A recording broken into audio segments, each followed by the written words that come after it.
For a lot of artists, most of the music that they make never really sees the light of day.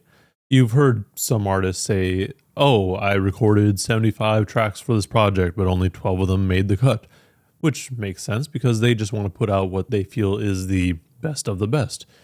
But really, a lot of the music that doesn't make the cut is still pretty solid. And beyond that, sometimes they just want to make music that's not really attached to a project. And that's kind of what we get with J. Cole's latest blog post, Clouds. On the blog post, he says, "Just wanted to share, made this a few days ago. Then I added a second verse and was like, man, I got a blog now. I can put whatever I want up there.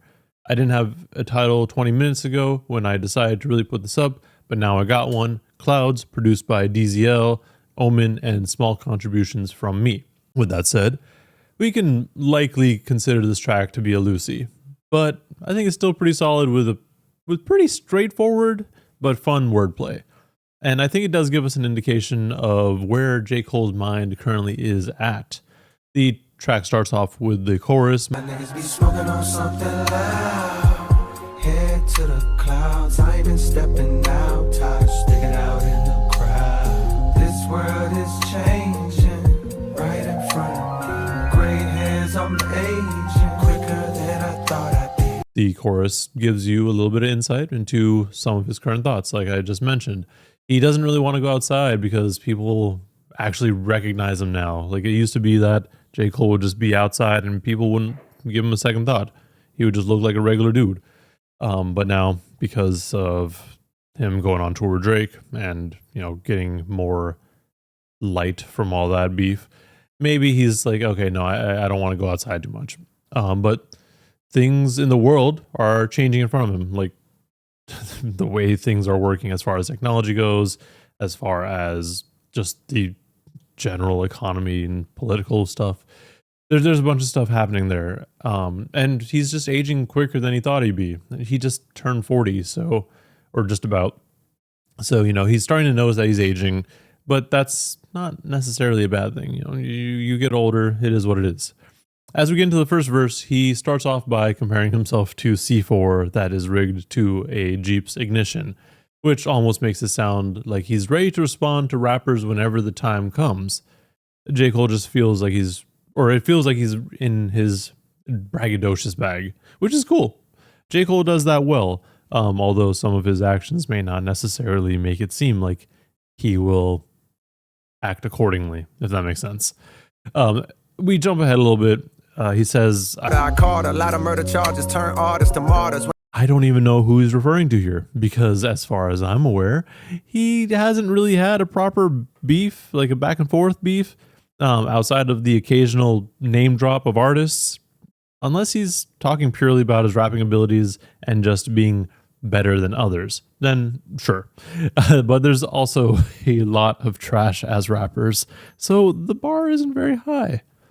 The rest of the first verse continues on with a very similar theme and idea. It's general metaphors of his rap ability, how it's better than others, as well as some moments of overcoming obstacles, which, don't get me wrong, is cool, especially for a track like this. And he also really enjoys his Mario references. Now, the second verse, though, is where a lot of people are gravitating towards, and while it carries some of the sentiments as the first verse did, I feel like it definitely leans a little bit more into current socioeconomic issues in the world, some religious themes, and him just showing empathy to people that are being affected. He starts off with, I'm that bass in your trunk, the bullet that missed Trump, the gun that jammed, cause it seemed God had other plans. The son of man extending his hand, the son of Sam, and forgiveness for all of the homicides we witnessed. It sounds like he's saying that he's always around, always there, and effectively compares himself to the son of man. And it almost feels like he's backpedaling on his thoughts in the previous verse and is like, okay, that's enough violence. Another way I took the son of man bit was that Jesus, Christians, people of good morals, are extending their hands to the son of Sam, which we know to be what we call David Berkowitz. That was his nickname.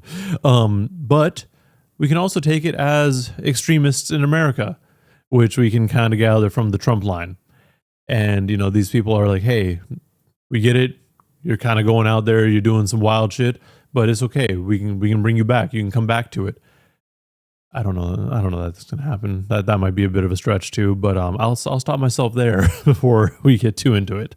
He then goes on to touch on how people are profiting off of pain and suffering with the billionaires who don't care the world's gonna break long as they make money off it. Pain brings profit. One man gains it soon as the next man lost it. The rich only want to get richer. They do not care about anyone other than themselves and their pursuit of money and control. They're going to continue to profit off of pain and suffering. That is their goal. They're like, hey, we can make money off of this, bet. Let's just milk it till there's nothing left. And this greed is what J. Cole talks about in the next lines. There's a bridge you can walk to hear God talk, but there are real slim odds a rich man crosses, because greed is a poisonous seed indeed, as it spreads like weeds through the mind's apple trees. This greed is continuing to spread just everywhere. It's almost like once you start getting money, you start losing yourself. And this effectively furthers the God and religious allegories by introducing the original sin of greed, Adam and Eve, the apple tree, forbidden fruit, which has now infected the entire Garden of Eden, which in this case is the garden of these people's minds. Like these minds have been infected, essentially. J. Cole refutes this by saying that he himself is not defined by his fortune, and also kind of gives us a little bit of a brighter outlook on things. He admits that he himself has had lows where he thought that he lost his abilities, but he's come to terms with the idea that there's really no age limit to chasing and attaining your dreams. You just got to keep pushing, because if you're not, no one else will. They're not going to go do it for you. Then the verse ends out with a warning of sorts, I guess. We're in a weird space where technology is advancing and AI is the next big thing, next concern, I guess.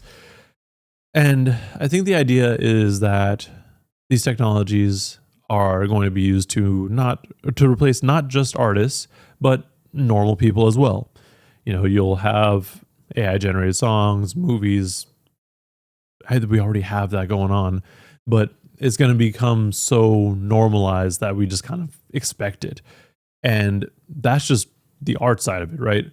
We're going to get to a point where a lot of regular people jobs are going to be replaced by AI, and the job market is going to shrink because the people who are in control of all this are like, hey, we don't want to spend more money. Let's just use AI. That means we can have a smaller workforce and milk them even harder than we already are. I thought I wasn't going to get into it, but we'll stop it there. But yeah, regardless, I think we're a little bit of a ways from AI fully taking things over and being a super major concern, but it is something to think about and just be weary of. Overall, though, I think this was a cool song.